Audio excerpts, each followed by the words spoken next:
The next team we're going to talk about is a team that everybody is excited to watch this season, the Brooklyn Nets. They finished with the seventh seed Look at last Jack. year. The Nets won't finish with that seed this year. I can probably guarantee that. They went 35 and 37. They lost to Toronto. They got swept by them in the first round. And I mean, this year is about the return of Kevin Durant. He's finally back. The Nets' prized possession. I think the best thing the Nets did this offseason was re-signing Joe Harris. They also brought in Landry Shamet, Bruce Brown, and a sleeper guy, Jeff Green, who was awesome for the Rockets last year when he joined that team. I mean, Brooklyn Nets, they're loaded. They're an extremely deep team, not only their roster, but their coaching staff. You bring in Steve Nash, you have Jock Vaughn there, Mike D'Antoni, Amari Ari Stoudemire. Stoudemire. Like they're Ime Aduka. I don't know if I said his name right, but he's a pretty good assistant coach as well. Like their coaching staff is an all-star coaching staff. And the starters, I mean, for me, I think it's going to be Kyrie, Karras, Joe Harris, Kevin Durant, DeAndre Jordan should start over Jared Allen. And then off the bench, Dinwiddie, Jared Allen, Bruce Brown, Landry Shamet, Jeff Green. And then Torian Prince, Kuruks, Claxton, and Chioza are going to be the last guys that they call on. And those are one of the main guys that the Nets were playing throughout the entire season last season. So, I mean, they have an all-star coaching staff, superstar players, a great supporting cast.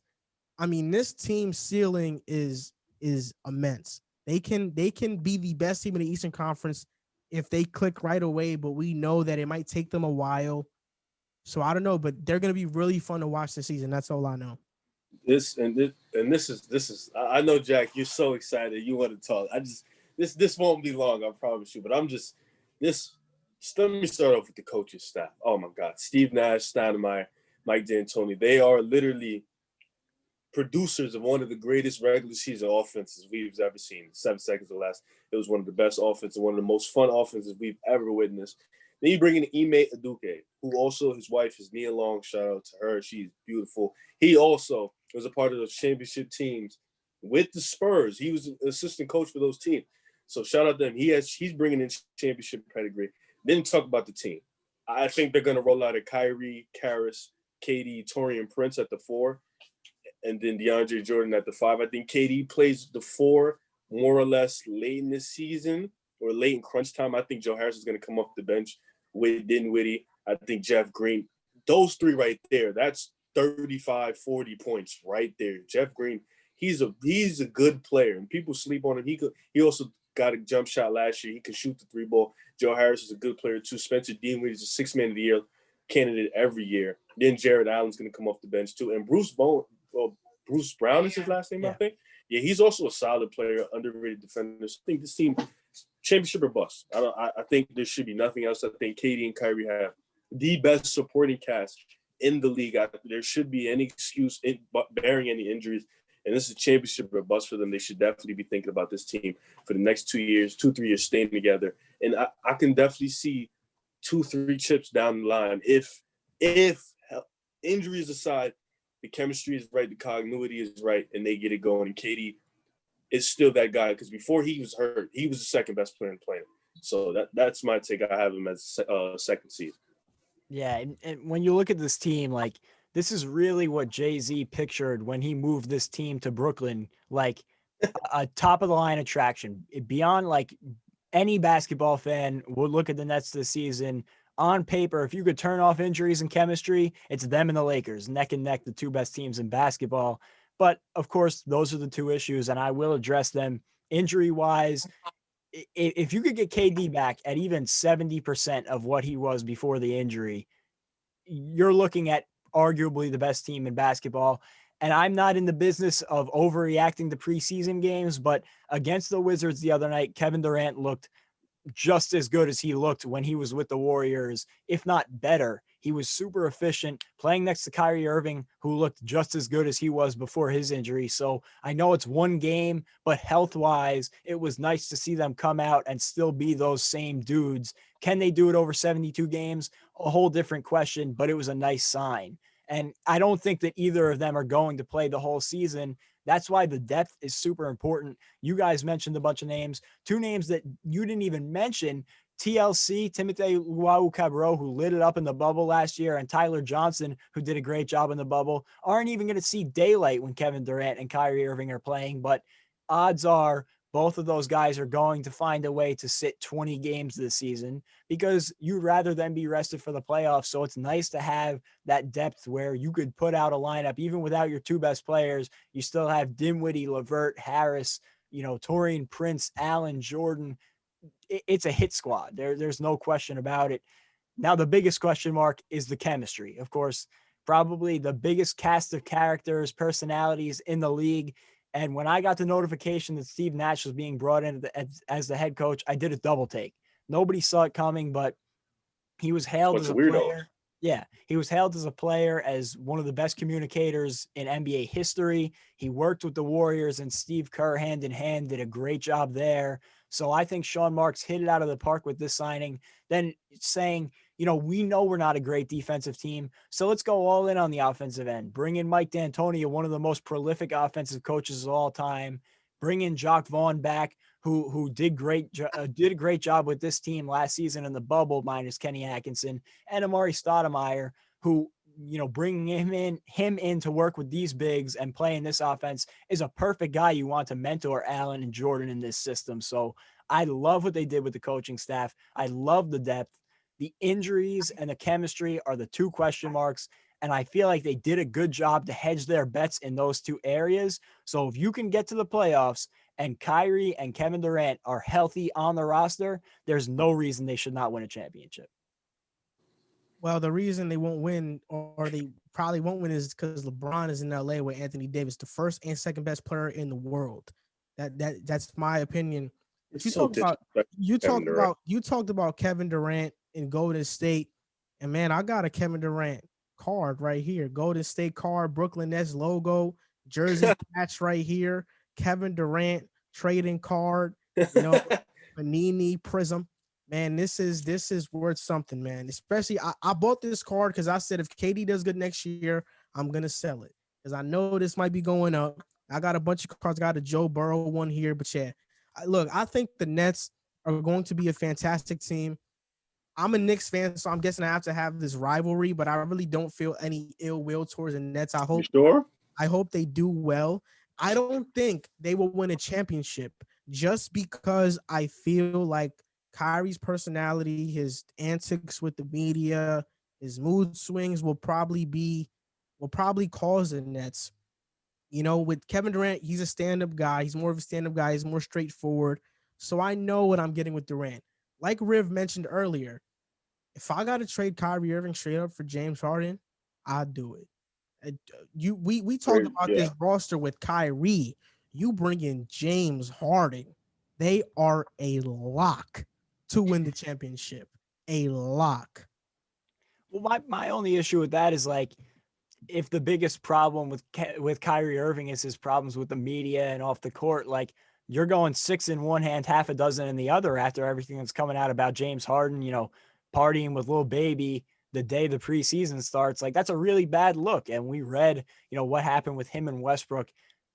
I just feel like you would be talent-wise, Harden is the better player. But if the motive for them making that deal is Kyrie's antics in the media and all that, I just feel like you're making a lateral move in that aspect. Basketball-wise, I agree with you straight up 1-for-1. It's a no-brainer.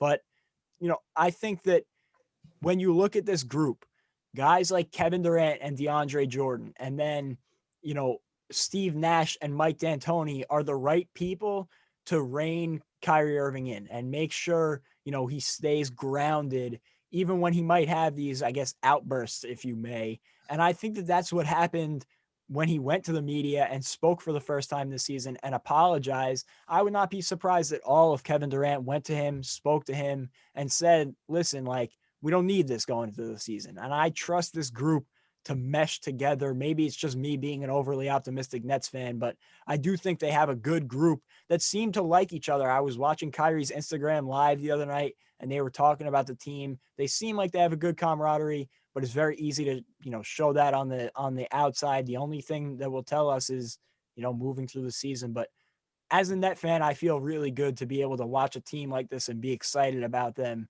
when it was just a decade ago that I was watching Johan Petro, Anthony Morrow, Jarvis Hayes, You Devin guys went 12-7. Harris. You went 12-70. I mean, Terrible. look, do I think if the deal is there, they should make it? I do. I don't think it would happen because not only if Kyrie gets traded to Houston for Harden, I don't know. I don't know if this is sure or not. This is just my gut feeling. I think KD is closer friends with Kyrie than James Harden. That's just my gut feeling. And I think they won't trade Kyrie because KD is his best friend. And if they were to have to do a trade like that, KD would have to okay it. And we all know that. And if he okays a trade like that, that might damage his friendship with Kyrie Irving because they came to Brooklyn together. They planned this out together. So because of that, I don't think they would trade Kyrie for Harden. And the problem is, like we talked about the Heat potentially dealing for James Harden. I trust Jimmy Butler as an alpha dog to go out there, keep James Harden in line, obviously, and then up the ladder, Eric Spoelstra, Pat Riley. Although I think the Nets have a good front office, like I don't know if I trust Kevin Durant as much to apply that pressure on James Harden and say, like, you got to tighten up the act, be at the film sessions on time, not missing practice. You leave with the team, you come with the team, whatever it may be. Like I would trust Jimmy Butler to take care of that more in Miami just because I don't think he cares what anybody thinks of him. He wants the ball and win championships, and that's it.